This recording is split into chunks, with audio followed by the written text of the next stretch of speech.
So, hello and welcome to another one of these monthly lives that I'm doing with Ukrainian teachers of English.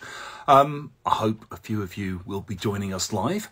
For those of you who won't be, you will be able to watch the whole video, the whole talk, because I'm going to be leaving it up on the Lexical Lab site. I should also warn you that in the other room, you've got my kids watching Stranger Things, which, as I've learned, is a rather noisy kind of program.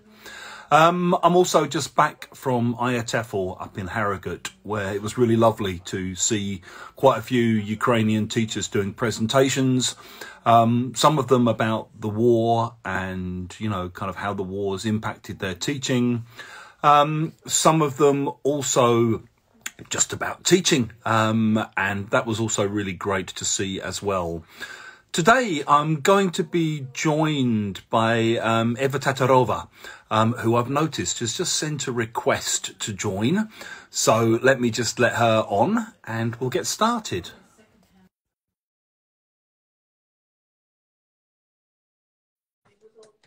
I think that should work. Let's see. Is that working or not? Accept. Okay. Hey. Hey, can you hear me well? I can, but I've just realised my volume's not particularly loud, so let me just turn that up. Perfect. Thank you, because I'm testing my new headphones. So. I can hear you. Yeah, can you hear me okay? Yeah, I hear you well. Thank you.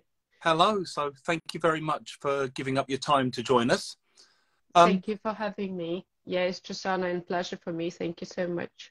And what would you rather I called you? Eva or Evgenia or? Eva is okay. Eva's Don't okay. confuse other people, yeah. Okay. And where are you joining from today, Eva? Where are you? I'm currently in Stockholm in Sweden, being an official refugee here. Yeah. Okay. Is it cold? Not really. It's quite nice weather today, yeah, but typically it's quite cold, I would say. Anyway, I should enjoy what we have and to be grateful, and actually I am. Yeah. If it's any consolation, it's freezing in London, so I'm kind of sitting here wishing I put a coat or something on as we get started. So thank you so much for joining. I'm guessing you know the kind of format that I usually do these things in. I have just a bunch of questions and I'll throw the questions at you and let you talk and occasionally interrupt you or just ask extra questions as we get going, if that's okay with you. Yeah, cool. Yeah, lovely. Yeah, I'm a bit nervous, but anyway. I will try to do my best anyway. You know, I have so many things to share, and at the same moment I'm thinking like, will it be appropriate to share this, and then all those security reasons. So yeah, it may take some time for me to think about what I'm going to say, but anyway, just don't judge me. Take your time with whatever questions come to you, and obviously I understand there may be some things you'd rather not say or rather not talk about for various reasons, and that's also fine. I'm sure everyone watching understands that as well. Yeah. So could you sort of start by just telling us a little bit about your family and where you grew up and kind of what you remember about your childhood? Because I guess technically you weren't born in Ukraine, you were born in the Soviet Union. Right. Yeah. I was born in the Soviet Union. So I grew up in a small city next to the border with Russia. Yeah. Actually, my parents, they were not into teaching at all. They were engineers, professional ones. Yeah. My family had some kind of, it was the time of quite poor life, I would say. Yeah. They worked tirelessly trying to provide for all of us. And yeah, as you just said, I was born in the Soviet Union, so I had to go through all those ups and downs during that transformation. I do remember so many interesting things, which probably some teachers don't know, because our younger generation, they take so many things for granted. But if we have time, we can discuss that. So please feel free to talk about whatever you want. No, I mean, you know, even in terms of teaching and in terms of how we had to learn English, or what kind of methods we had, was kind of interesting thing because the first time when I heard something in English, I was actually 10 years old, and my teacher was quite enthusiastic teacher, and I couldn't even say was she right or not about English. We really liked our lessons because she made us pronounce strange sounds which we've never heard before. And we had some kind of phonetic exercises or something like that. We had lots of fun, laughing a lot, but we couldn't be exposed to English at all because our teacher was the only one source of English. And, you know, I do remember what kind of books we had, and you probably know those books written by Starkov and Dixon. I do remember that. And yeah, the main, seen them. yeah, and main characters, they were, I do remember, they were Comrade Petrov and Comrade Ivanov, constantly traveling to Moscow to see Kremlin or Mausoleum. That's it. And I had a tiny book about Winnie the Pooh, which I was trying to read, but unfortunately I couldn't. Book. Sorry? Was this when Winnie the Pooh was still Winnie Pooh?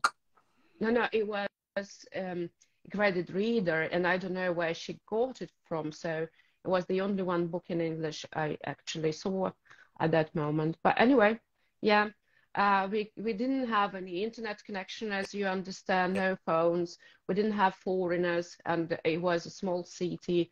So those times, they were really strange for us. I don't know how it happened that I turned into English later on, but anyway, that was it. And also, I should admit that later, when we started having those tape recorders, yes, and we had songs in English, but we realized that English language in those songs was completely different English in comparison to what we had from Starkov and Dixon, and we couldn't get any single word at all. There aren't any English language songs about going to Moscow to see the mausoleum for a start. Yeah, exactly. And I do remember the first song I learned by heart was Roxette, something by Roxette. So I had to learn by heart, not understanding even what I was singing, but at least I could follow the reason, you know. That was my experience of learning English. Yeah. And with your family, did you grow up in a Russian-speaking family or a Ukrainian-speaking family or a bit of both? Or No, it was completely Russian-speaking family. Yeah. Actually, all my relatives, they are Russians. Apart from my mom, and actually my mom is Russian and my dad is Ukrainian. Your mum grew up in Russia, yeah? Soviet Union, you know, as she says, she's a Soviet Union citizen. Yeah, but her mom, my grandma, she was Russian, let's say so. I don't know, probably we can say that. So it was like entirely Russian-speaking family. And only in 2018, I think, I decided to stop speaking in Russian at all, Yeah. and turned into Ukrainian speaking. And I can tell you nowadays, for me, it's kind of quite difficult to formulate my ideas in Russian. I think a lot of people have been on a similar journey to you, Yeah. as kind of decolonization process. Yeah. Yeah. So, and when I actually, even if I meet a Russian-speaking Ukrainian, anyway, I speak in Ukrainian. Yeah. I do not switch. Yeah. Yeah. I've heard this from a lot of people now.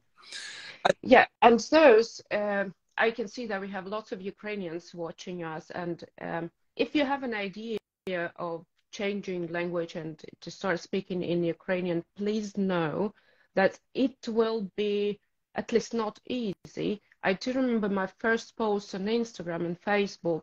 I kind of struggled with the way how to formulate what I want to say in Ukrainian. And I should confess now that I had to use Google Translate to find the right word. And it took me maybe 1 year or more to start writing freely, you know, and now I can't express myself in Russian, but I hope I can do it a while in Ukrainian. And I think a lot of the time in those kind of situations, it's also just the intention that's important. Yeah, you know, that's true. And the kind of desire to move away from something and towards something that's important. And so, sorry, go on, Eva. Yeah, and then I can tell you that your mind starts working in another way when you, the moment when you realize that you start thinking in this language, you feel different. It's new feeling, and nowadays, and I'm not sorry to say that I'm really I feel I'm not Russian. So someone said, can they, maybe they missed the first bit or they don't know the context, but someone said, can I ask why? Which I guess means, why did you decide to switch? Which, I mean, I guess seems obvious to me, but may not seem obvious to some of the people watching. Yeah, so probably up to 2014, I didn't have that idea at all. I was completely okay about speaking in Russian. And in 2014, when Russia invaded Ukraine, and probably not everyone knows that, but the war started in 2014.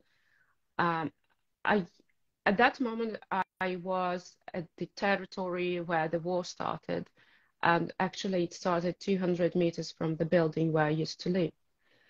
And because of experiencing everything and witnessing everything and seeing what they were doing there, I kind of didn't want to belong to that nation anymore. That is why, because language is part of how you identify yourself. Yeah. Yeah. I mean, I think for a lot of people here in the UK as well, that there was a kind of a feeling, well, the Russians were very clever at spreading the propaganda, particularly around 2014. And I remember having a conversation with my father about Ukraine around 2014. And my dad had no contact with Ukraine or Russia, didn't know anything about it. And he was kind of going, yeah, but lots of them speak Russian. And I was sort of going, well, loads of Irish people speak English, but they don't want to be, you know, it's like loads of Jamaicans speak English, but you want to go and tell them that they're actually ethnically English. Good luck with that.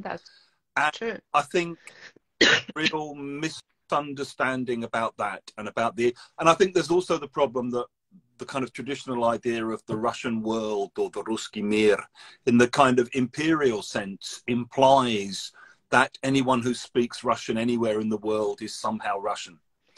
You know, that's true. Person where people speak English all over the world, it's like, of course, everyone who speaks English isn't English.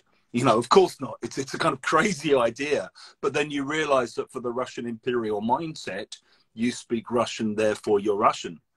Yeah, that's true. And, you know, also, the other day I was reading about this Brezhnev doctrine. Yeah, you know, and nowadays they try to connect that doctrine and what Russia is doing.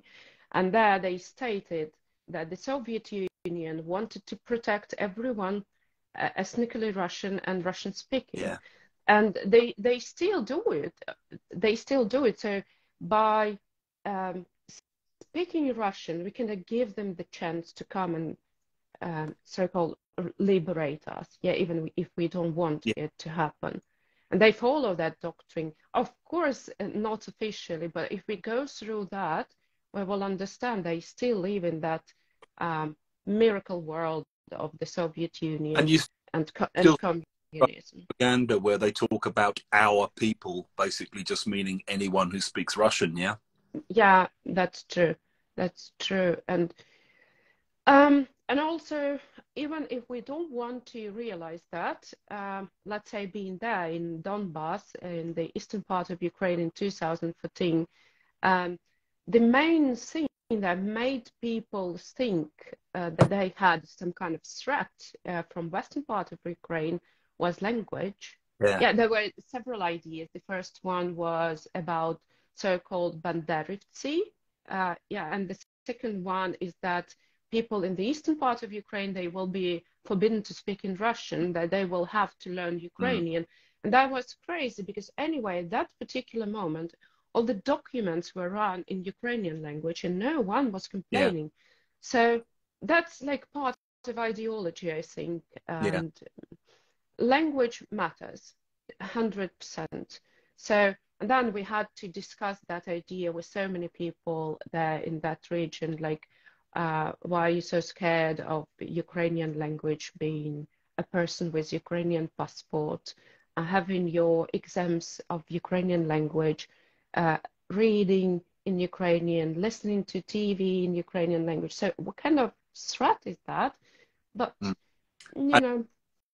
what you're seeing now is these kinds of issues playing out all over the kind of post-Soviet world. So I know the same arguments are happening in Kazakhstan, Yeah. where there's a kind of valuation of Kazakh. I was in Moldova recently for a conference, and you can feel there's kind of growing frustration there towards the Russian-speaking minority who simply haven't learned Romanian. And they're kind of, you know, why do I have to learn Romanian when everyone speaks Russian? It's like, well, because you're the one person in the room who doesn't speak Romanian, and therefore everyone else has to switch to Russian to accommodate you.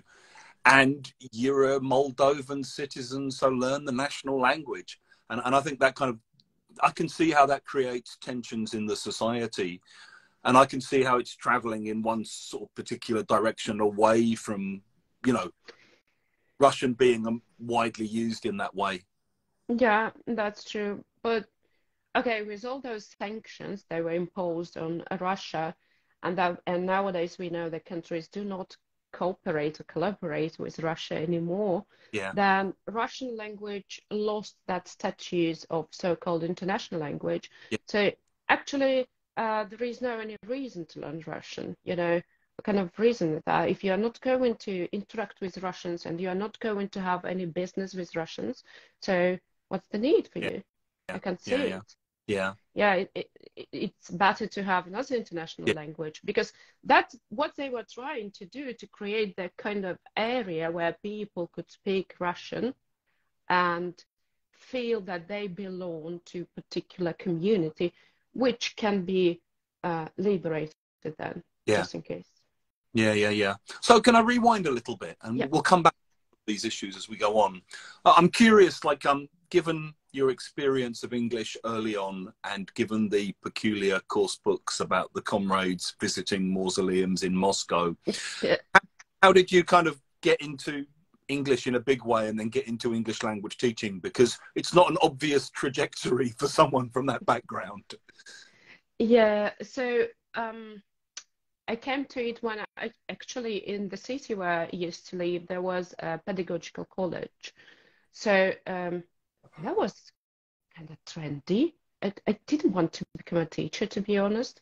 But it was trendy to go and to apply for this faculty of English, and we had a fantastic teacher there. So I should probably say that at that moment when you enter a college, you don't know English. Like it was, for me, it was around A2 level, I think, not higher. And then this is the most interesting part. And then you start learning English and you start learning how to teach English. Yeah, simultaneously. Yeah, yeah, exactly.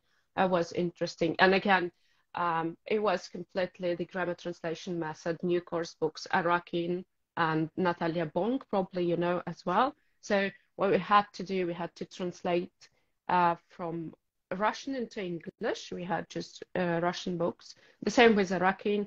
And also, that was kind of weird. We had to memorize hundreds of texts that we used to call them topics. Yeah, and we had topics on different topics. Yeah, and then I entered the University of Foreign Languages. And again, the entrance exams, they were the same. The first part of exam was to translate from Russian into English, something different. You never know what you will get. And the second part was to check how lucky you are, because you had to pick a ticket, an exam ticket, and then to discover what kind of topic you have to vocalize. It's not about speculating or sharing your ideas. No, no, no. You had to memorize, and then you have to vocalize what you remember, and that's it. Yeah, and if you are quite lucky, then you will get something like a topic about yourself or about your friends. If you're not, then you will have to say something about environmental protection. And as you understand, it's about completely different levels of language proficiency. So I'm not sure how it was working at that moment, but anyway. It's interesting that even within what you were doing there, there's a kind of degree of ideology built into the methodology and the pedagogy, because it's not about what do you think about or having critical opinions about. It's basically about reading and regurgitating. Yeah. That's true, and there is kind of a conspiracy theory. I would say I've never seen those documents, but they say that there was some kind of an idea behind this way of teaching English, because the government, they didn't want us to communicate. Yeah. That was okay for us to maybe to read, but since we didn't have any internet connection, so it was like useless. And we didn't have any books in English, then we couldn't get any news in English. But the main thing that we couldn't speak and we couldn't write. So any like productive skills were almost zero. And that maybe for the security reasons they did it like that. There is this theory, but I'm not sure if it's true or not. And then one day I remember we had the Latin classes in my university, and I asked, like, don't you think that we use the same stuff for our English classes, but Latin is a dead language? Why? So can you explain that? And I remember our professors, they just laughed at us and they said, like, okay, eat what you have, you know, that's it. Yeah. Yeah. Okay, boss. Yeah. Yeah.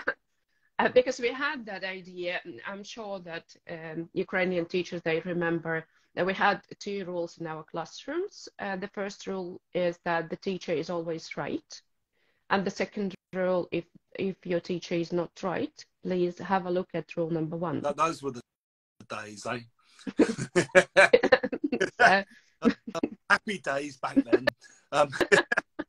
Yeah. And so then about graduated from the pedagogical college, you got into teaching yourself, yeah? Yeah, after pedagogical college, I went to the university, and when I graduated from the university, immediately I started teaching quite early. Yeah, and I was a teacher in a public school. And you were still in Lugansk at this point? Sorry?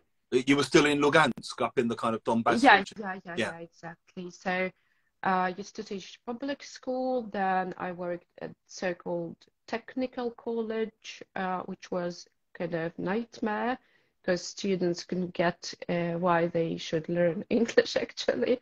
Yeah. And then I turned into private teaching. Yeah, okay. And so when did you kind of first become aware of politics? When did you start kind of developing, I don't know, a kind of political consciousness or an awareness of the fact that politics was out there in the world? You won't believe that. Go on.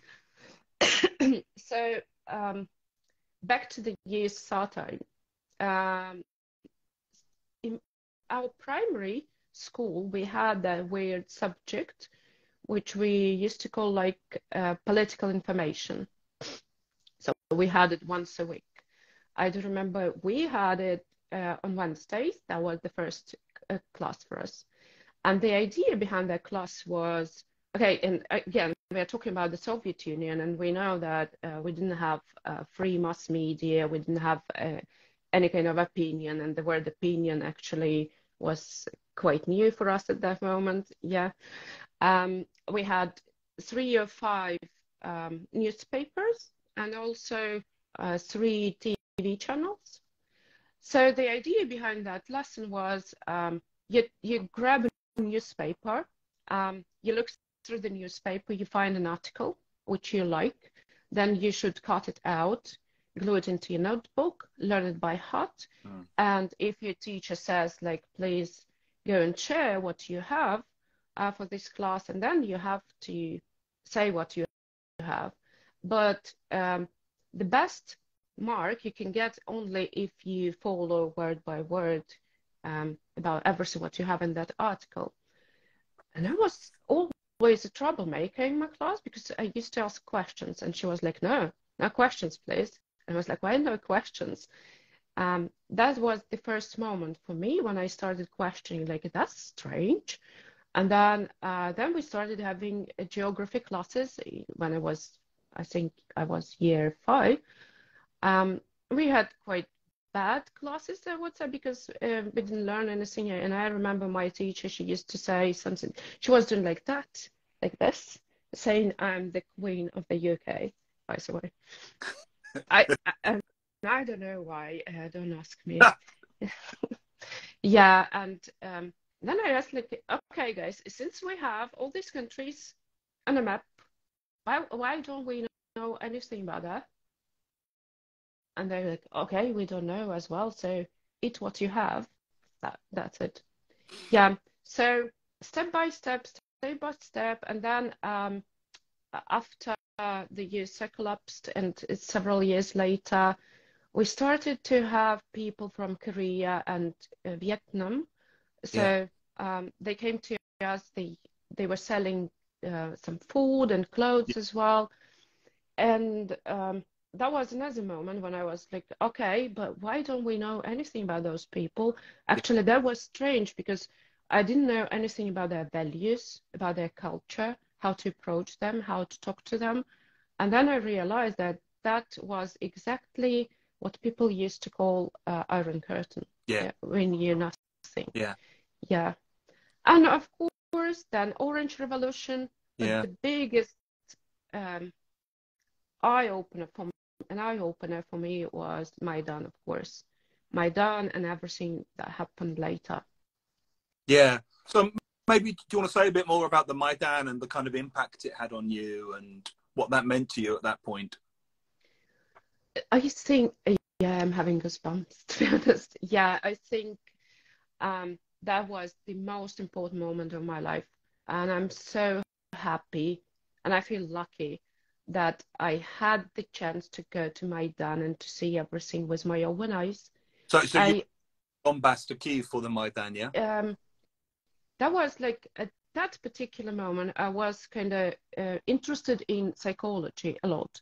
And I used to travel, like having different courses and visiting different conferences. And it was a conference in the western part of Ukraine. And when the extremely severe moments of Maidan started, I was in the western part of Ukraine.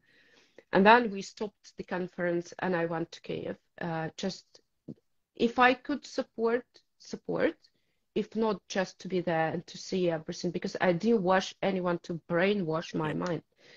And I still remember walking along those tents and that fresh blood in the street and Ukrainian snow, a Plina Kacha song.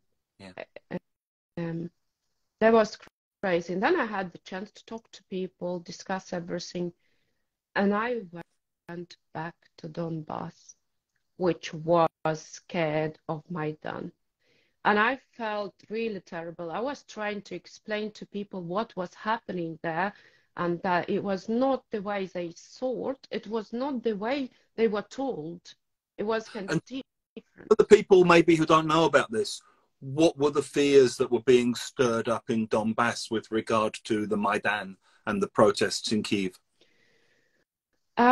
Okay, then we should think about the political arena here, yeah? Because the president that was kicked out of the country, he was from Donbas. Actually, he lived not far from the place where I used to live. Lukashenko. And Yanukovych. Yeah. Yeah, Yanukovych. Yeah. Yeah. Sorry. It's been a long. So he's from Yanakievo, which is Donbas, Donetsk region. Yeah, and he in his party, and that's again the region party is another topic to discuss. They created that net of corruption. So let's say if you are a businessman, then you earn some money, you 100% have to participate in this corruption network. Yeah. Somehow, whether you want it or not. Yeah, and then on one hand, it meant like if it happens, then this network will be crashed. Yeah, and then you don't know what will happen. The second thing is that Yanukovych was a representative, I would say that he was a representative of Putin, and he played a role, the same role as Lukashenko in Belarus, the role of the father, being that strong person who knows how to act, and if he says this, then you should act like this, and if he's not right, let's look at the rule number one. Yeah, that was the idea. And then people were like, okay, but what we are going to do if it's about Europe and democracy and freedom, but we kind of would like to be controlled because we don't know how to act. We'd like to be fed, yeah, at some particular moment. And and then we had lots of discussions with people from different generations. And those ones who had their businesses and who were those who were ready to work hard to develop their businesses, they didn't want to have a pro-Russian president. But those who were from the Soviet Union heritage, yeah, they were more about having this type of leadership where they should follow the rules. Given, here's your food, eat it. Yeah, because they were still like remembering, you know, when we were in Soviet Union, we were given those apartments, then they decided what we should do. We had a plan for 5 years, like everything was okay, and we didn't have any reason to think a lot, you know. Yeah, that was the mom. From there, what are your memories of 2014? Because as you said, you were right in the epicenter. I think a lot of people still in the West don't understand what actually happened in Donbas in 2014, because most people know that Crimea was annexed and, you know, there was something happening in Donbas that was supposedly people's republics and, you know, Russian-backed separatists, etc. Yeah, that's true. And even now, when I talk to my friends from the western part of Ukraine, sometimes I share, you know, those precious moments, secret moments, and they say, like, we can't believe that, and we didn't know about that. Yeah, so I can, I do remember the day. That was the 6th of April, and that was my ex-husband's mum's birthday. And we were walking after the birthday party, and some people we knew, they approached us being completely excited and thrilled and whatsoever. I couldn't realize what was happening to them. And they said, you know, they seized the building of security office of Ukraine. And I was like, who? How? What? Sorry. But let's go back for 10 weeks before.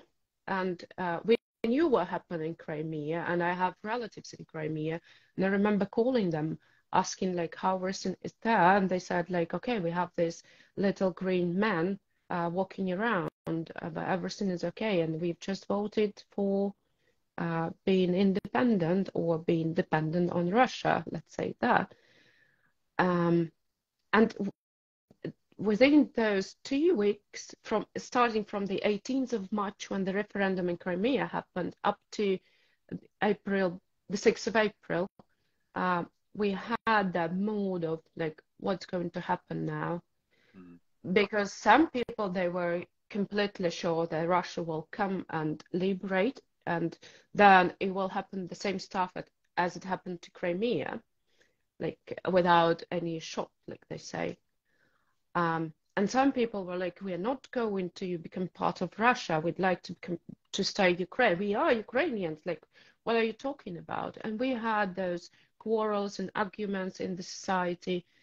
And then it was probably the 3rd of April. We had a talk with my friends who were different business owners as well, thinking like, if they come, so what should we do? Do we have any plan?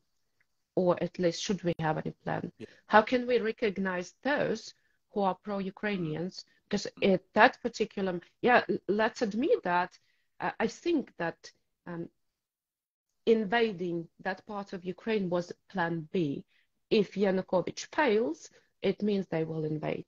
So it was not a decision taken in a second, or okay, I woke up and it's okay, let's invade Ukraine. No, they prepared for that, and they were preparing. But so, 2 or 3 years before, clearly. So, and we had a talk like, what should we do? How should we operate in this case? How to find people, like-minded people, because it was kind of brave thing for us, I would say. Yeah, and you couldn't go and say it openly. Here I am. I'm pro-Ukrainian, and then what? Because you don't know who is next to you. You don't know what your neighbor thinks about it.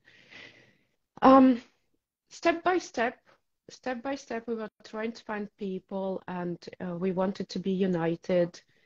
So it happened on the 6th of April, and we're gonna ask, like, who were those people who captured the building? And people I knew who approached us, they said Russians. How do you know that? So actually, Ukrainians know how to recognize that this is a Russian person. Mm. Okay, we could speak the same language, but the accent is different, and we have different words as well. Like, if, for example, the word for pavement, yeah, they have people from St. Petersburg, they call it in another way in comparison with what we do. Yeah. And also in Donbas, we have our own words, like those hangers for clothes, you know. In Donbas, we call them trempel. And now else in Ukraine, people use this word. So as soon as you want to check whether this is a local person standing in front of you, you can ask something about this thing. Yeah, and if person says, like, what are you talking about, then you understand that he or she, they are not local. Yeah, so my friends said they were Russians, and then the most interesting part of that story started. It took us a couple of days to understand how we can go and protest. So I managed to go into that camp of so-called separatists, but mainly Russian people. They were brought from different territories from Russia, and I think they were from those territories closer to Ukraine, because this way they could have more or less similar accent. But those who captured buildings, seized buildings, they were 100% Russians, because we could hear those words. Yeah, wow. So there were some as well, and kind of, you know, Spetsnaz kind of people. Yeah, right. So there were some people, like, I'm not sure 100%. What I believe is that they were paid, and they were like average people coming from Russia, being part of that camp. I sent you those pictures, so they were there saying that they are Ukrainians. But those who participated in active military actions, they were Russians. And even if you look at those pictures I sent you, you could see the posture and their body shape. Yeah. You can understand that they are not just professionals. Yeah, they're professionals. That's true. And I had a contact with our Ukrainian security office, because we had some friends, and we knew that they didn't have lots of those who betrayed Ukraine. They didn't have a lot. So, and then in a day or two, you could meet them in the streets. And as I shared one story, it happened to me, like when you walk, they were wearing masks, so-called balaclava. Yeah. Also, they usually, those average ones, so they had different hierarchy. Those average ones, they were wearing balaclavas, and they were constantly drunk, or we could see some signs of that they were using drugs, let's say. Yeah. They could approach you and ask you whatever they want. So what happened to me, that guy, he being completely drunk, he approached me and he poked me with a gun, saying, like, buy me beer and cigarettes. That was the moment, you know, and you could see just only his drunk eyes, nothing more. And I told him, you know, I have a principle in my life. I do not donate to men who have legs, arms, and head. I think you can earn. And then I turned and I was walking towards my building, and I could smell that fragrance of iron or I don't know what the rifle is made of. Yeah. And I was thinking, like, God, I just don't want him to do what he can do. Like, let me go, let me go. Yeah, that was such a huge stress for me, and that was the very beginning of the stress. And then we had to continue. I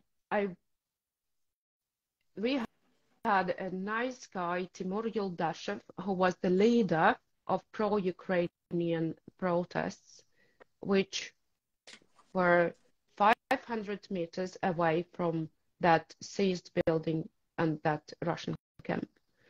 So we used to gather there, have our meetings almost every day. We had students, guys who protected us. We had some people from Red Cross, and every time those protests, they finished with us being beaten up. Yeah. Yeah, and they could use whatever, poisoning gas or whatever. Yeah. Yeah. Yeah. That was like that.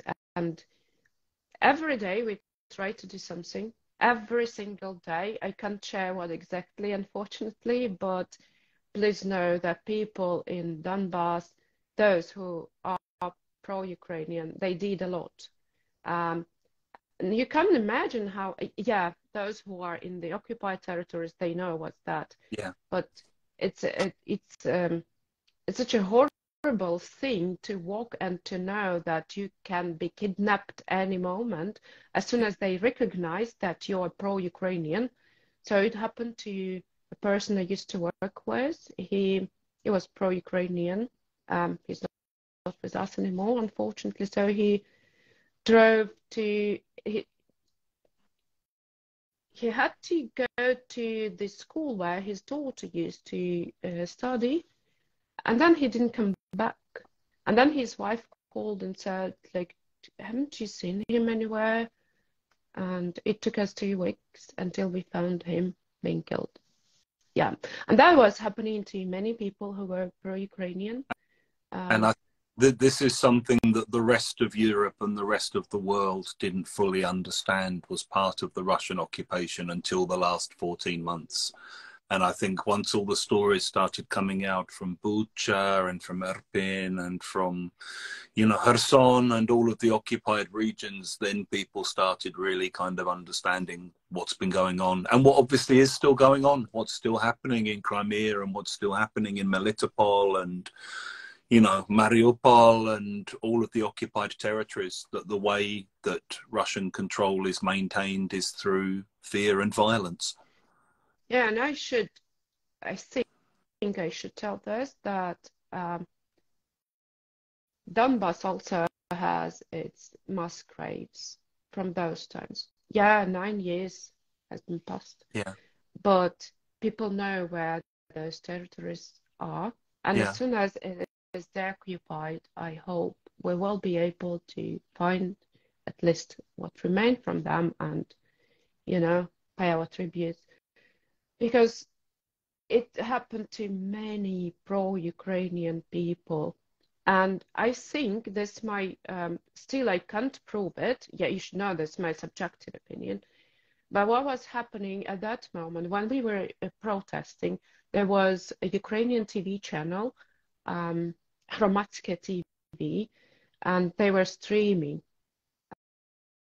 what was happening in Luhansk. I don't know how it happened that they had the right for it, I'm not sure. But I think that those Russians, they used those recordings to identify us and then to catch us one by one. Yeah. I think this is how it worked. I'm not sure. But then it was about anything, you know. We had like crazy stuff doing. I was searching something. For example, we used to sew this Ukrainian ribbons. Yeah, and we had to have them secretly in our bags.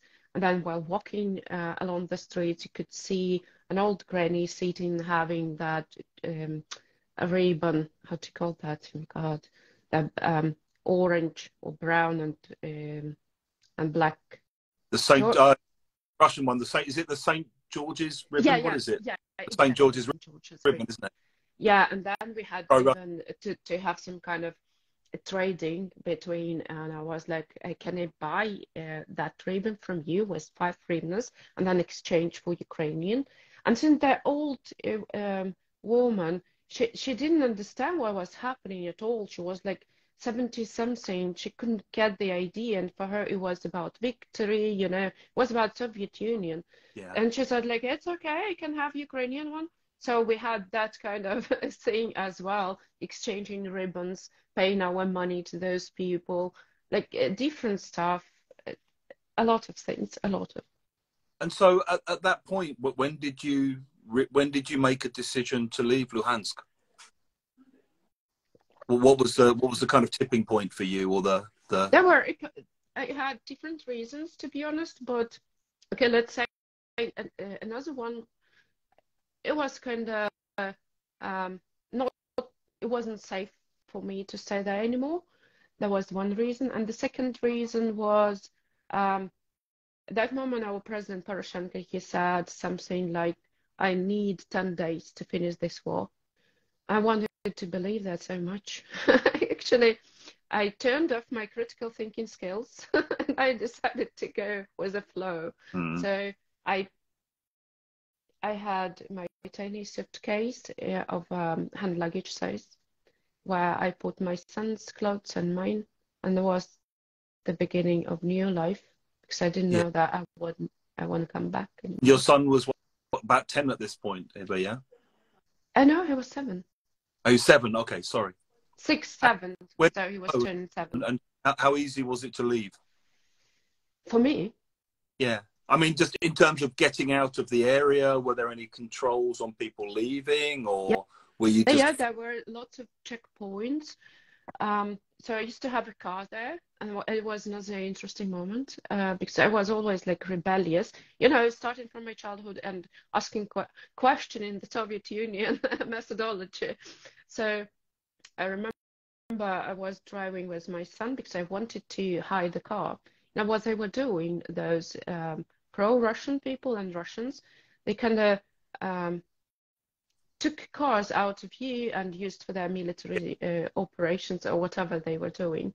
And I used to have a quite a big car that was Mitsubishi Pajero, so it's exactly what they were interested in. And I wanted to hide it, you know, because I worked hard in order to get that, and I didn't want to give them the car. Okay, come on. So I came up with the idea that I could go and hide it in a garage, and then I should, as we say, put off the wheels, you know, hide them in different corners, and then plant grass next to the garage, pretending there is nothing inside. But it was a trip for me to go from my place to the garage where I was planning to keep my car. And we were together with my son. So they stopped us at the checkpoint, and they said, like, open the back door. So I'm not going to open, because inside is a little boy who is scared to death, and here's you standing in front of me, a huge guy in a military uniform with a gun, being drunk and in balaclava. And now what? You want me to open the door, and you will be standing like this, and now what I will be doing with my son for his whole life? No, it won't happen. And they were like, what do you have inside your car? Why don't you want to open that? That will not happen. And then there was another one who was completely Russian, and he said, don't you think that she's behaving like any mom would behave? Like there is nothing in the car. And they said, okay, so we're stepping back, but anyway, all the guns are pointing at the car, and there is another person who can have a look. And I said, if I'm the first person who opens the car, I give instructions to him, and then you will see him. So they agreed. And then, you know, and I realized I can't do it anymore. So, and I left, because it was getting worse and worse. I mean, circumstances, you can end up dead in those situations. Yeah, there's been loads of stories over the last 14 months of people fleeing occupied territories, just being shot for fun by drunk occupying soldiers. Yeah, I have lots of stories like that happen to my friends. Yeah, and I have a friend who actually they were driving her to the field to execute, but she managed to escape. Wow. And so when you first left Luhansk, where did you go to? Yeah, at first you would be surprised, we went to Crimea Okay. because I had relatives there, and I saw it like 10 days, and then I was kind of curious to see how everything was there. But it's not my land. I mean, everything what was happening. And then we were sitting with my son together, looking at the map, and I asked him, like, okay, so we have a map of Ukraine in front of us. Pick whatever you want, because we have nothing actually but the suitcase. So we can go, well, just pick what you want. And he said, okay, since we're here next to the sea, can't we go somewhere to the sea? Okay, whatever, let's give it a try. And we went to Adessa region. Okay.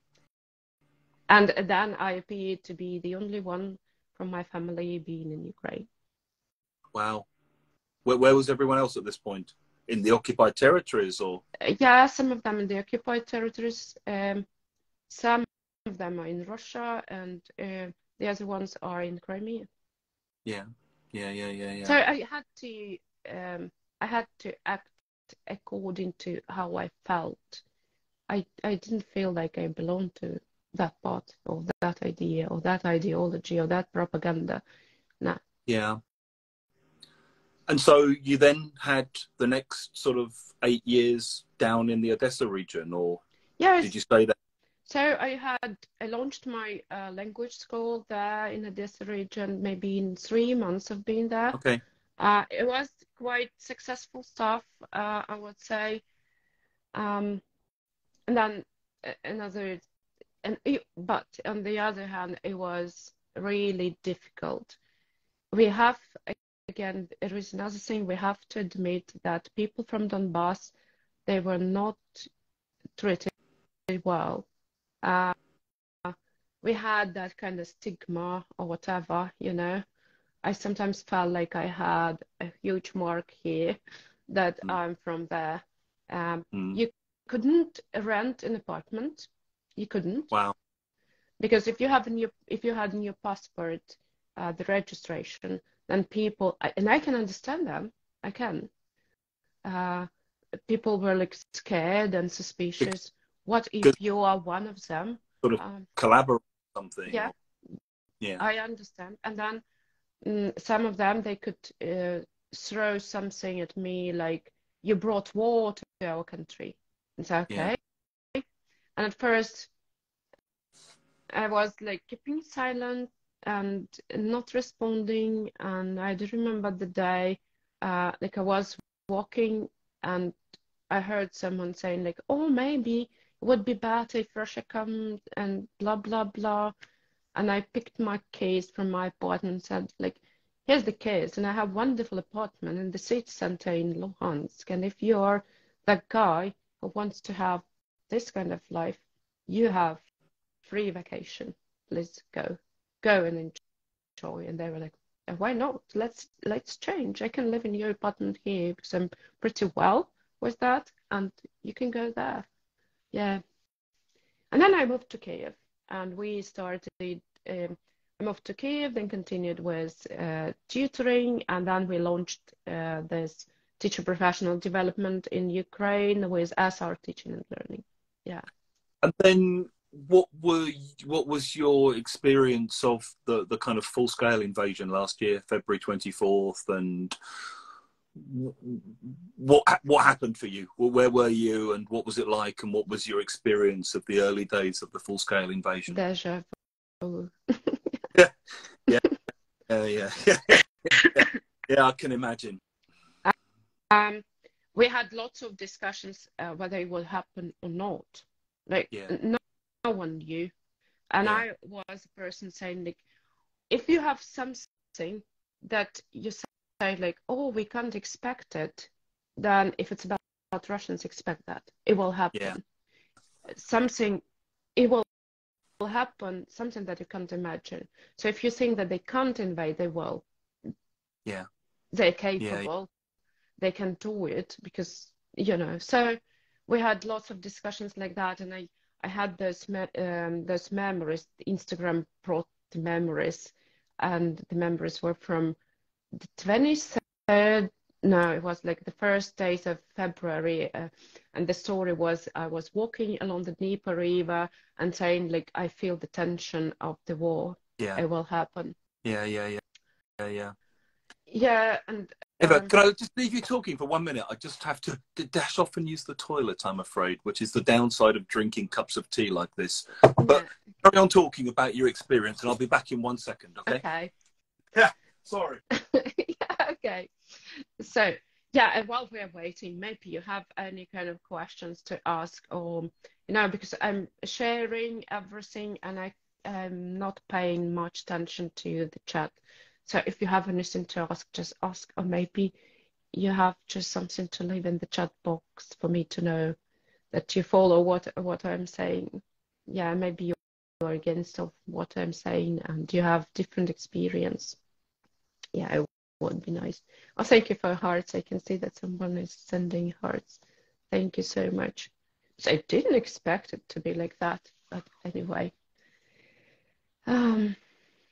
I have already cried several times listening to your story. Yeah, thank you, Vika. Yeah, and I'm sure you understand I can't share everything, but I'm pretty sure that the day when we can speak freely will come. So that's it. Yeah. And when did you decide to leave Kyiv? Um, it took me a couple of days because I was like, okay, hey, the world, are you going to say something? Like, do you have any news? Like, okay, what the NATO said? Do we have any ideas? Like, what about the US? And then my friends from the US, they sent me a message like, oh, what we have on our TV, they say that you will fall in 3 days. Yeah. And I said, at that moment, we didn't know the saying about Russian warship, but I answered something similar and then like, let's talk later. Yeah. For those who don't know the Russian warship thing, it's after the Moskva was sunk, Yeah. and there was a very famous meme about kind of a Ukrainian soldier standing there giving the finger to the Russian warship. Yeah. Yeah. So, but at that moment, I didn't know about Moskva ship. So anyway, then in 3 days or 4 days, I don't remember actually. We knew that the most like the areas around Kiev, they were on fire, let's say. Yeah. And I had my own phobia or fear.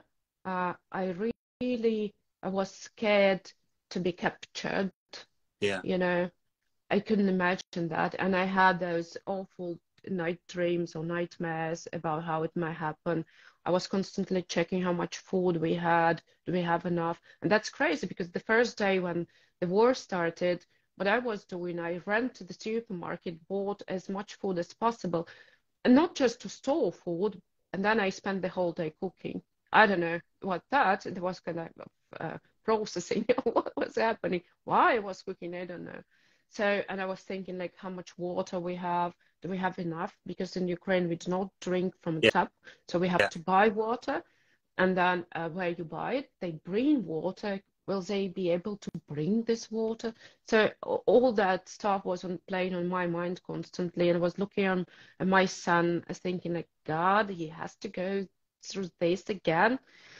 And then we methodically put tape on our windows, and then I realized that some of our night, yeah, and this is the thing from Donbas from that period. So we knew that we should act this way. And then in that complex of buildings, I realized, oh, okay, we have some neighbors from Donbas because I saw them doing the same stuff. Yeah. So it was like, okay, hi.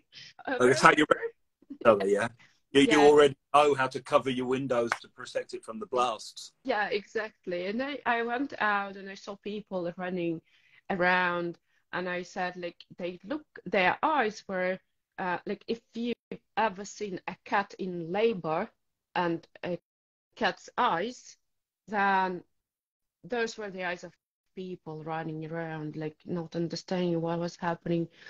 But I could understand where those sounds were coming from and how far they were, because it Yeah. wasn't something new for me. And I Yeah. stopped a couple of women saying, like, you should come down because it's quite far. It's not here. You have enough time. Let's talk. Let's breathe and all that stuff. So, and they, like, really?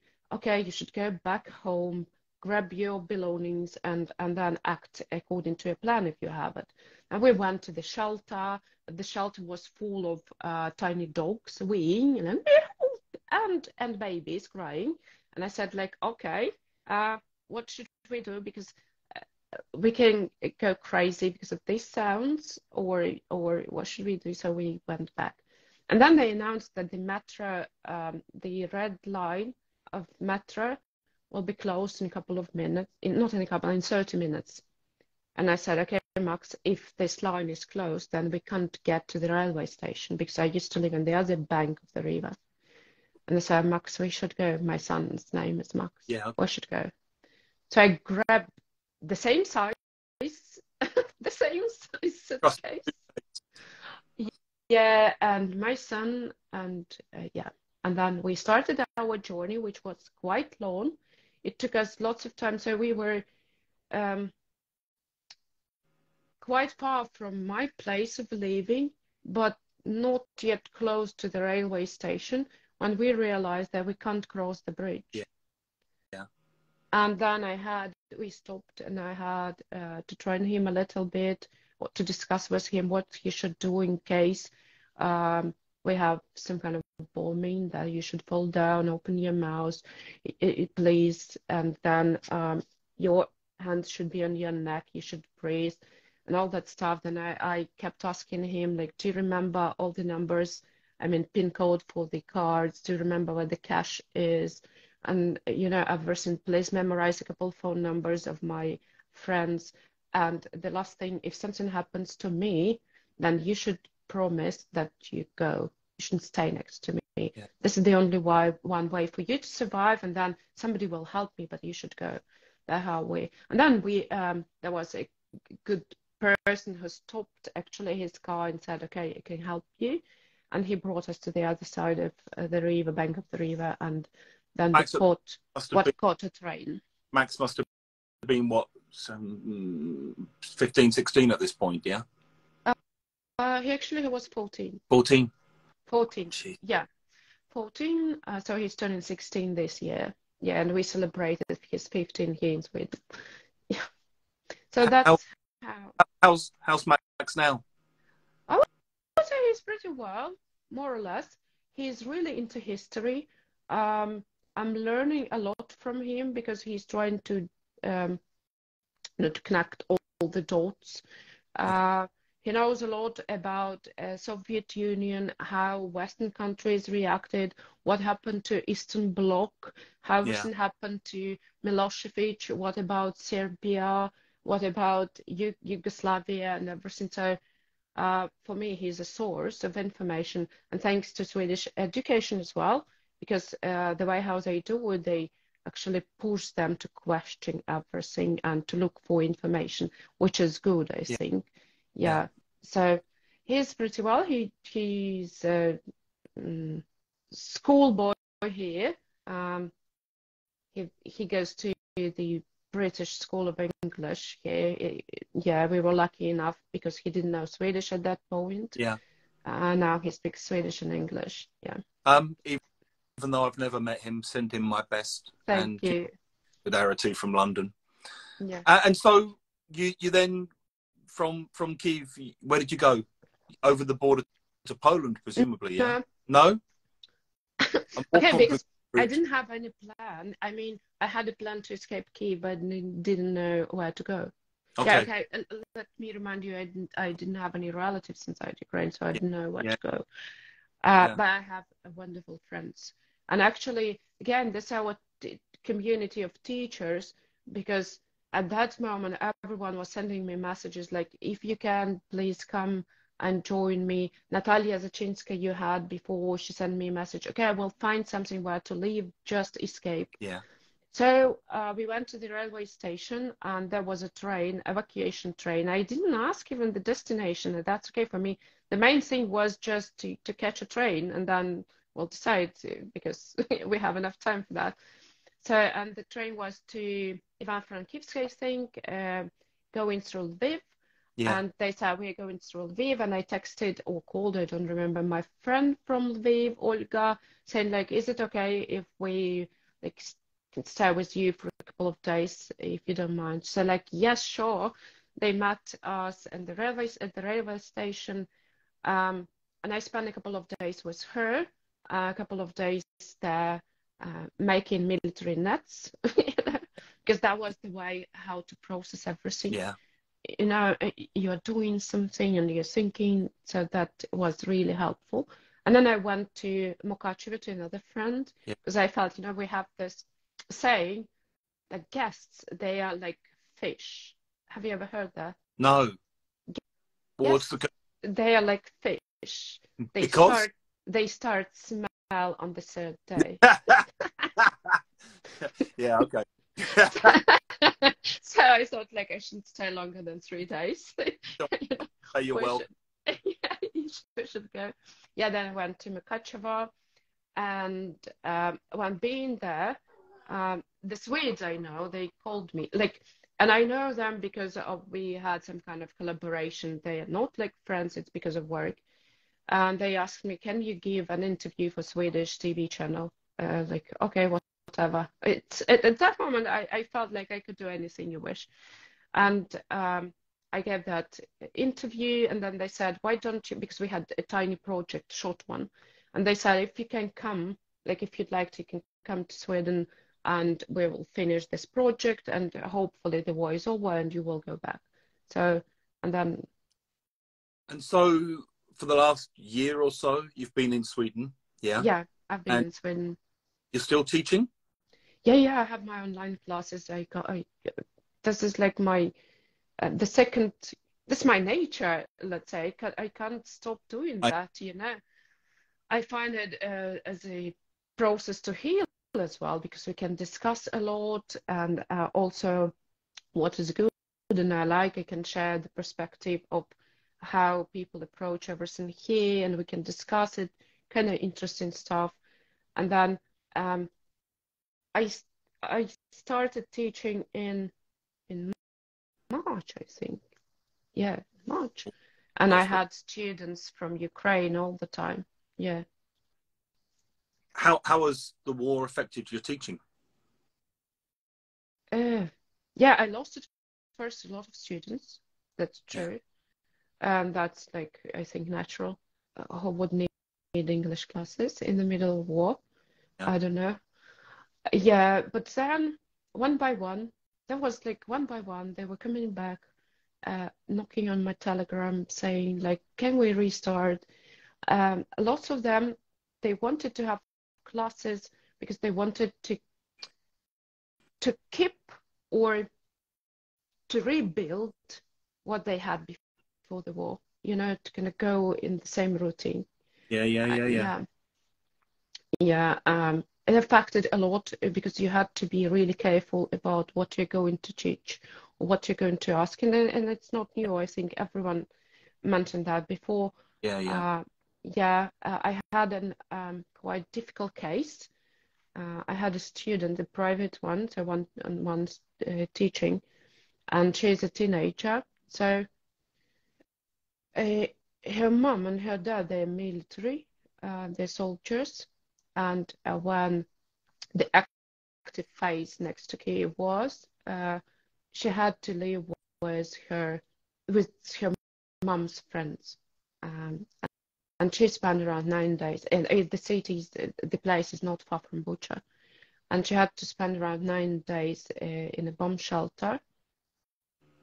Okay, next to the mom's friends, but being alone, and she's a teenager. Yeah, and then she came back and she decided to continue her classes. And then once there was an attack on Kiev, and she called me in the middle of the day, and she was just crying.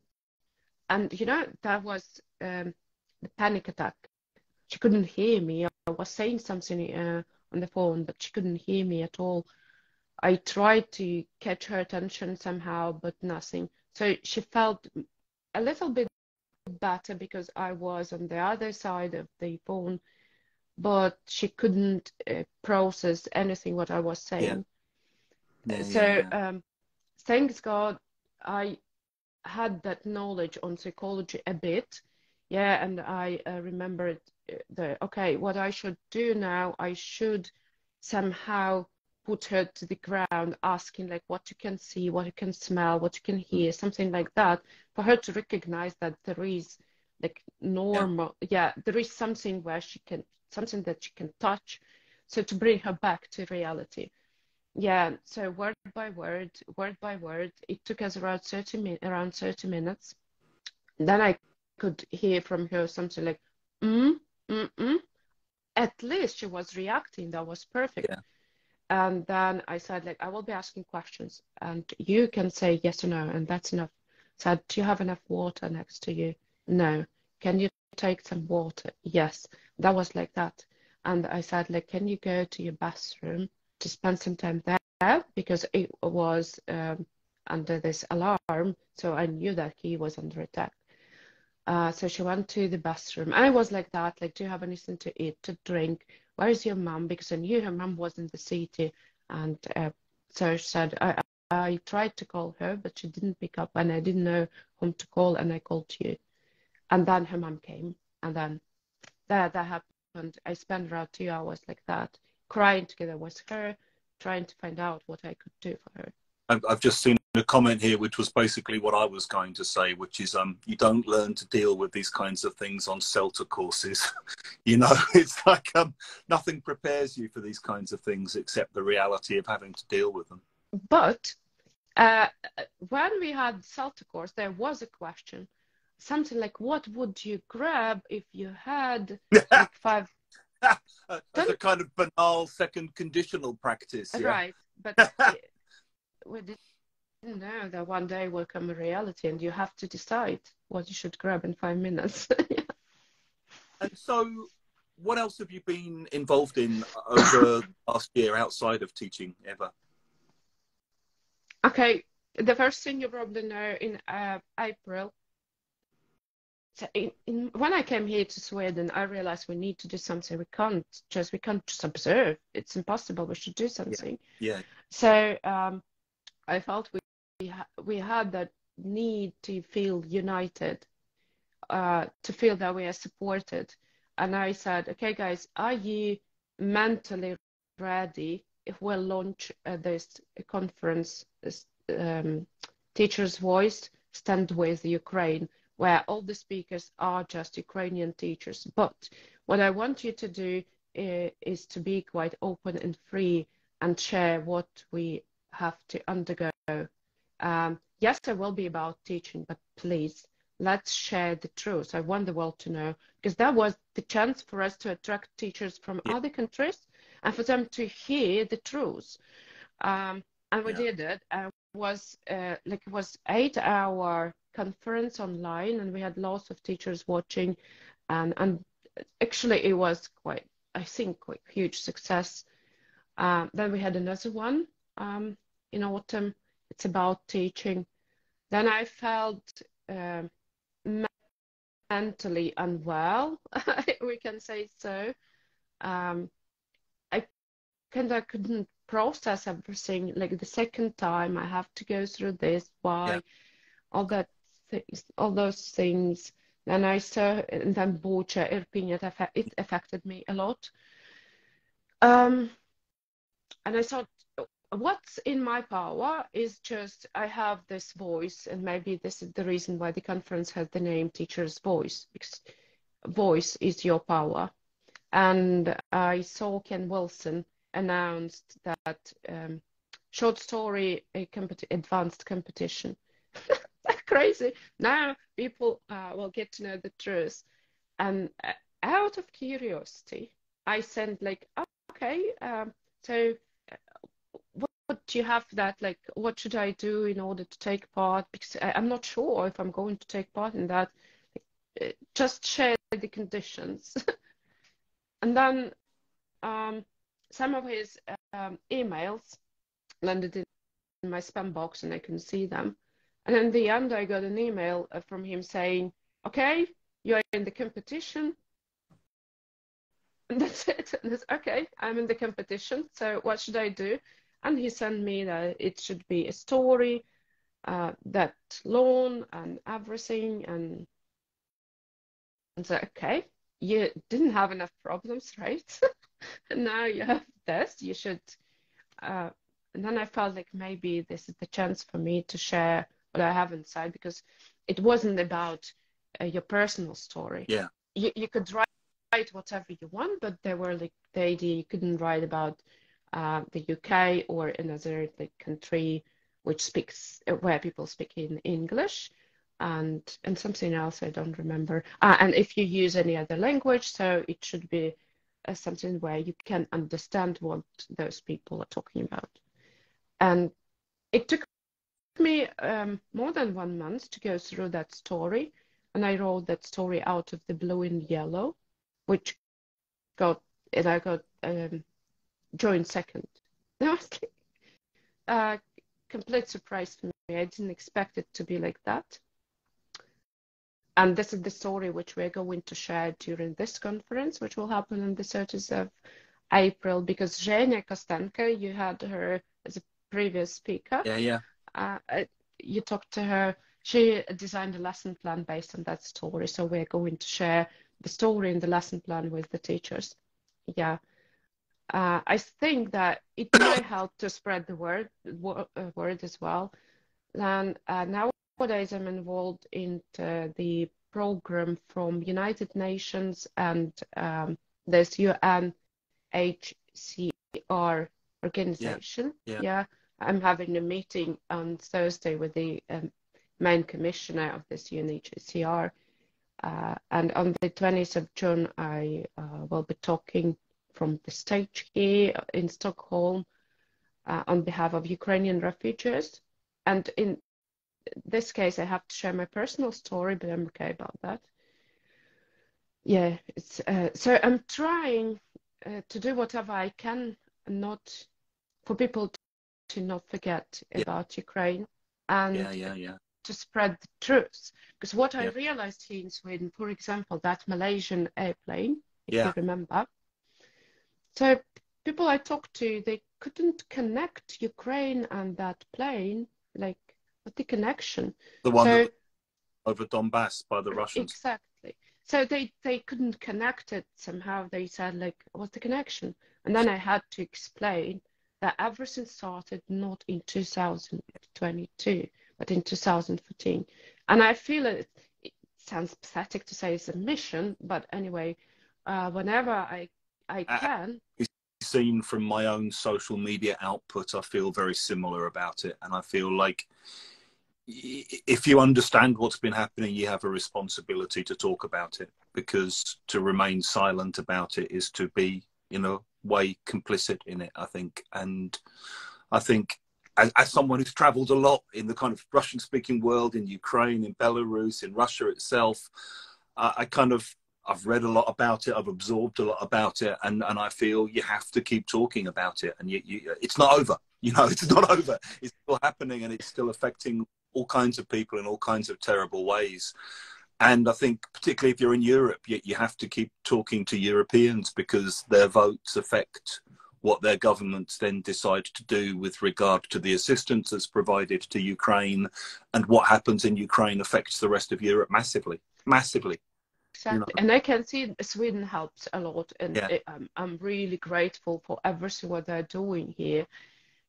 It's something incredible, especially taking into account the idea that they were kind of neutral country, and this is the first time for them to step in and to support actively. They do amazing things. I'm really grateful for that. And also, as I think everyone Ukrainian, like every Ukrainian does that. I have I call them my guys, a lot of them.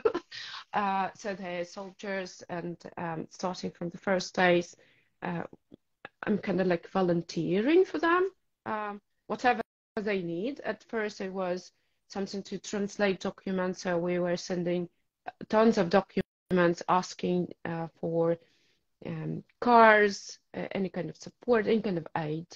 But mainly we talked to Italy and people from Italy, but anyway, the language for us was in English. Then so I had to translate a lot. Then these guys, they gave me a football ball. I'm not sure if you've seen the story about football ball. So these guys, because they were desperately in need for drones, and they said like, okay, Eva, we need drones, point blank. I said, okay, here I am, a teacher of English. So how can we connect all of those pieces of the puzzle and drones? Where can I get drones, or what should I do? That was so they brought me. I went to Kiev last summer, and I met with them, and they gave me a football ball with signatures from Dynamo Kiev from 2015. Okay. Yeah, and they said, "Can you sell it?" I said, "Okay." This is another challenge, or another level of the challenge, because okay, teacher of English, football, drones. So okay, and and then so I teach you on your CELTA course. And then I went to Lviv in order to cross the border then and to go back to Stockholm. And when I went to Lviv, I brought the ball to Lviv, and I asked my friend Olga, and her husband is an ambulance doctor. So can I leave this ball with you, because I don't know, I don't have a plan. Then I should sing, and then we'll decide what we should do with that ball, because I thought probably we will be able to sell it somewhere in Ukraine. So I came to Sweden. And I have another person here who's Ukrainian, and I texted her like, don't you know anyone here who is kind of connected to football? And okay, or can I find Zlatan Ibrahimovic? Why not? Because I was ready for anything. And she said, okay, but there is another idea soon. You know, this Eurovision winner, Kalush Orchestra. Yeah. Yeah. So there was Stockholm Pride for LGBTQ community, and they were supposed to come for the Stockholm Pride for the concert. And this Ukrainian person, she knew someone who was bringing Kalush to Stockholm. I said, okay. And then connect it, like, can you give me the whole picture? Where am I here? And this ball and drones, because it's kind of getting more complicated. And she said, probably we can sell it for during the after party and arrange the auction for that. Okay, right. So she connected me with the person who was bringing cash. And that person said, yes, right, we will do it, but we need the ball here in Stockholm. And the phone talk was on Wednesday, and Pride was supposed to be on Saturday. Wednesday, Saturday. A ball is in Lviv, and there are no any flights from Ukraine. Okay, right, like we should do something. And I asked her, like, don't you have any ideas? And then she sent me a message. I found someone who is going to travel from Ukraine to Stockholm for this concert, but he's a man, and we are not sure that he can cross the border. Yeah. So anyway, what I have his phone number, and then just text him. Can you imagine me typing this text for around like 7 times because I couldn't find the right words how to say this? Hello, Konstantin. My name is Eva. You've never seen me. I have a ball with signatures, and you have to bring it to Stockholm if you can, of course. And you know, I couldn't find the right words. So I told him the whole stuff. He was kind of surprised, but then he said, okay, I understand, I will give it a try, but I'm not in Lviv. How can I grab a ball? So there's my friend's husband. He brought a ball to this Konstantin, whom I have never seen in my life before, and the ball is quite expensive. And then we spent the whole day waiting for his messages, because we didn't know if he would manage to cross the border. But he did. he crossed the border, and then he texted me, okay, I decided not to contact you, but the ball is at that place where the organizers for Kalosh Orchestra are. I said, okay, do whatever, because I can't do it anymore. Yeah, and the story is really crazy because it was about connections and how we can be really powerful when we are connected and when we support each other. That's like nice story. We didn't manage to sell the ball actually. And then I said, okay, I need to take the ball back. And that woman told me, I'm sorry, I had to go back. This is like the south of Sweden. It's quite far, like 800 kilometers. And I didn't leave the ball there, so I took it with me. Great. So it's 800 kilometers from me in Sweden. And then, so okay, let's think how I can get it back. In 5 days, she called me saying, now you should go to the Ukrainian embassy. Right? For what? So the ball's there. Okay. Oh, jeez. So, and now I think that this ball costs even more because because of all this adventure. Sold it in the end. Did you manage to sell it in the end? The story is really nice because we posted on Facebook because another woman from Ukraine and her husband, they decided to help, and they made a video for me where I'm sharing the story about the ball. Then I got a phone call and a person said, like, I'm ready to buy the ball, just because, not because of the ball, but I'm ready, yeah.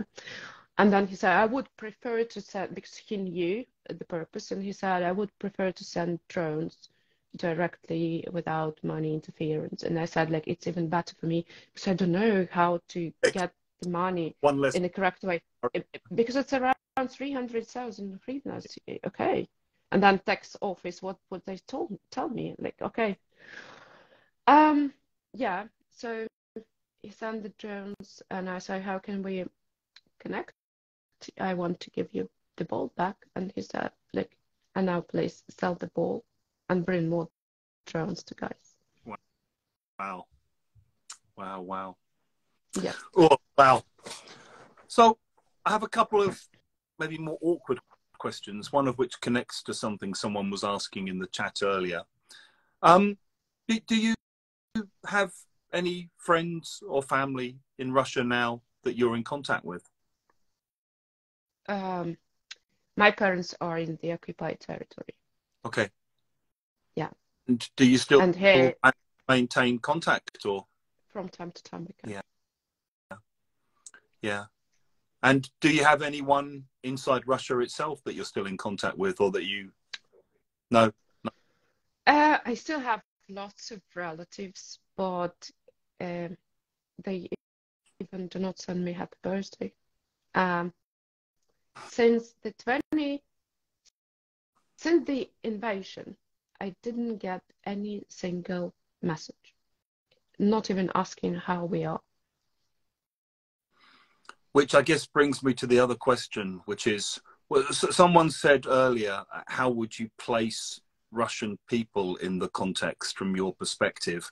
And I guess my version of that question would be, I know there will be plenty of Russians out there watching these videos. I've seen some names come up, and there's people I know who are watching from my own experience of being in Russia.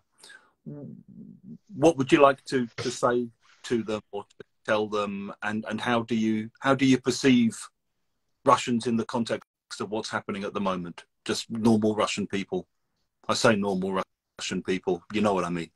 Not really. Okay, before I answer, I can tell you another story which is about Ukrainian teachers, and then I think people will understand why I have this particular answer to this question. When the war started and I was in Lviv, and I hope that there are some teachers from those times, I kind of had an idea. So we discovered a Telegram channel which was launched by Russian teachers of English, and there were around 3,000 or 5,000 teachers of English in this Telegram channel where they were sharing the ideas, lesson plans, news, conferences, whatever.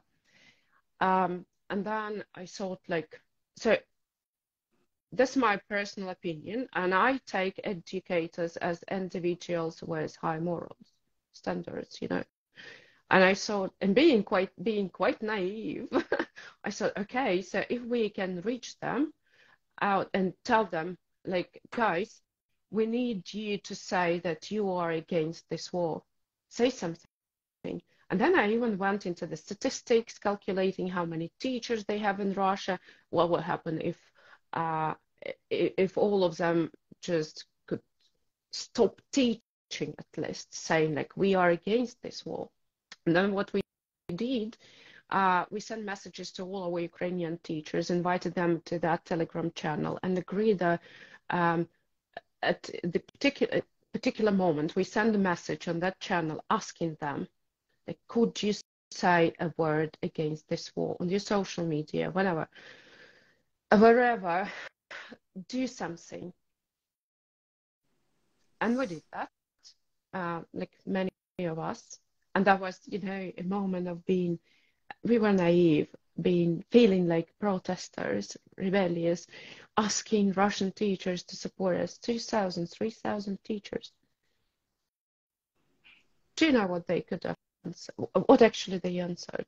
Like, any ideas? I imagine one of the answers will be, we can't. Or one of the answers will be, we are far from this, we are far from politics. And then I imagine there'll also be a lot of people who actively support it in some capacity. Yeah. But what they did, they started typing, all of them, look, Ukrainian trolls are in the chat. And someone from Ukrainian teachers, she said, like, okay, guys, but you know me. She's kind of, let's say, popular teacher trainer, saying, like, you know me, I'm Celta, Delta, and all that stuff. And she said, I'm saying that just because for you to recognize that any bot or any troll can't give you these abbreviations. I'm not a troll. And the next was, they blocked us. They threw us out of the chat. That was our communication.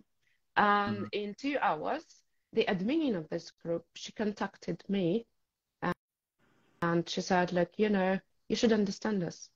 You actually must, because if we do this, we will lose our businesses. So I like, can't you see that we are losing our lives? It's not about your businesses. And then in the long perspective, in the long run, English language teaching is all about something like being international. But who would cooperate with you later if you will have a label of healers? And she said something like, okay, I don't care. We need to continue. Yeah. Comments there. Yeah. Yeah, and then she also blocked me, and in 3 or 4 or maybe in 6 months she contacted me again and was like, okay, why? Saying, like, you know, you were right. We feel like we are outcasts. So, yeah. And there is nothing to do with that now. It's too late. You know that song, too late. Yeah. Pull the trap. Yeah, it's too late. Yeah, and so I have nothing to say. I have nothing to say, because if the first idea, if you'd like to start your conversation, you want to start it with someone who is ready to listen and to hear what you say, or at least to have a normal conversation. Just to waste my time, I think there is no any reason for that. It would be better for me to do something good for my country instead of wasting my time. I hear you.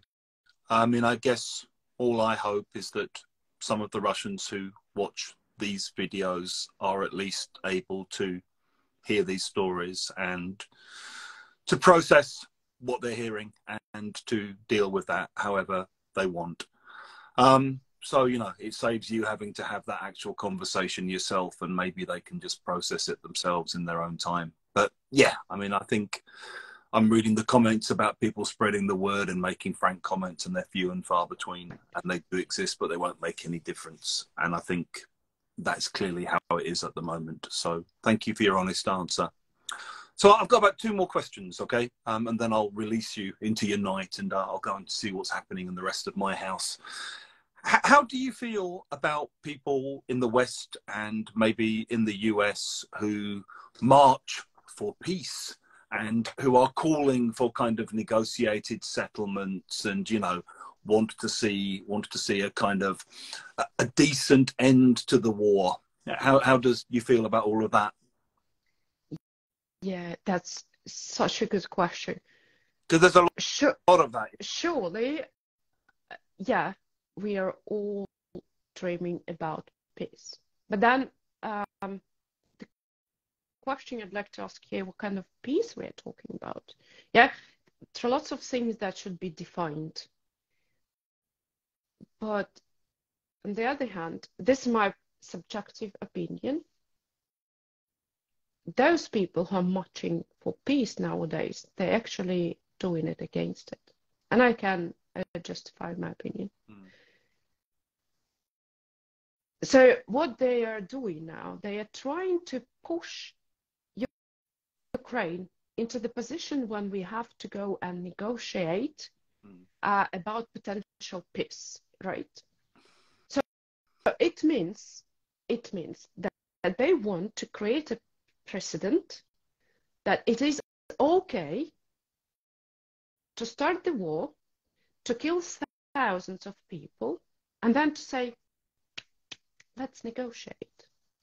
So it means that if it happens, it can be done to their country as well. So they can give the right for this. Because if it's okay, we are all about equality. If it's okay to do for Russia, so then it's okay to do for any other country.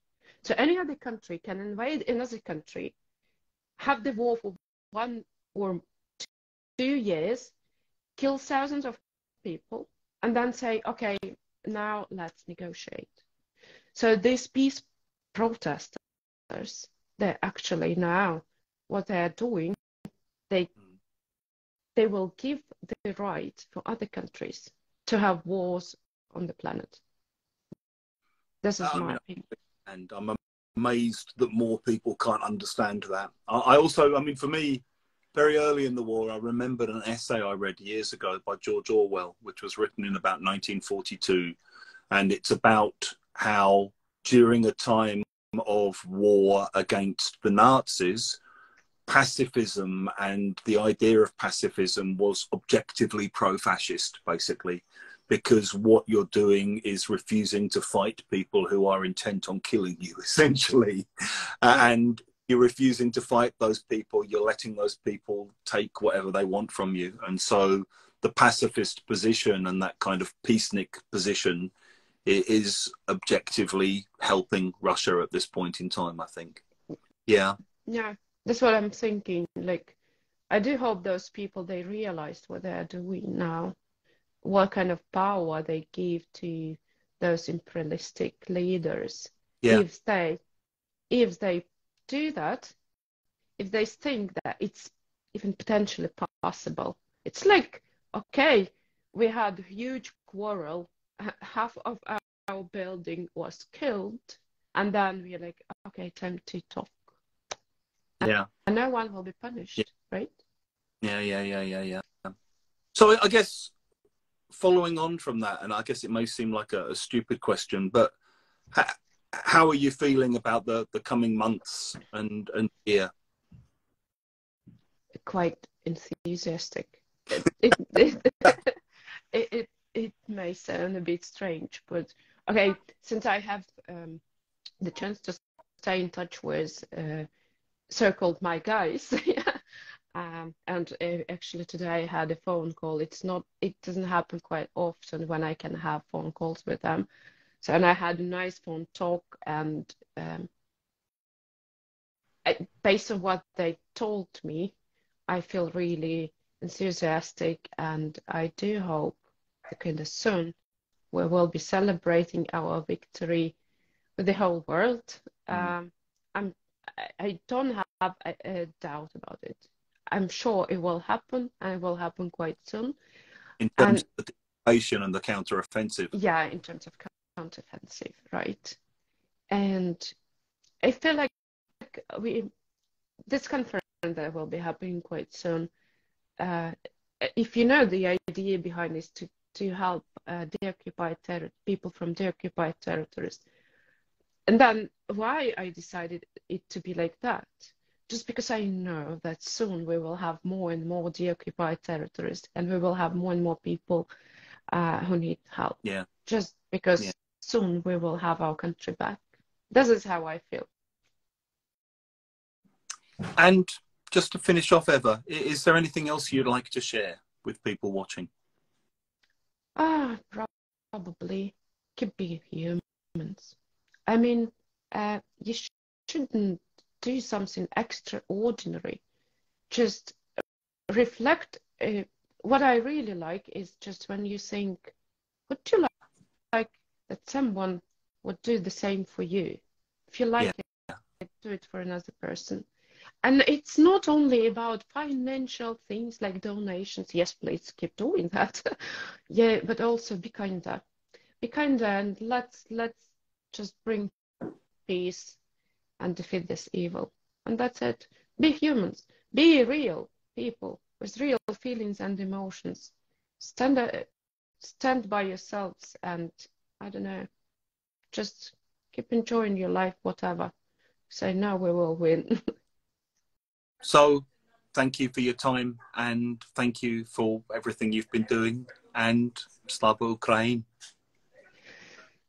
Glory to the heroes, Heroям Slava. Yeah. Okay. Thank you. And put a link to your 30th of April event in the section below, okay? Okay, thank you. Let me know, and I'll share it as a story or something as well, yeah? Thank you. All right, and thank you so much for your time and for your stories and for everything you've been doing, yeah? Yeah, thank you. Thank you for having me. Yeah, it was kind of nice. Hey, Yeah. keep in touch, Eva, yeah? Yeah. Bye. All right. Thank you. Right, take care, yeah?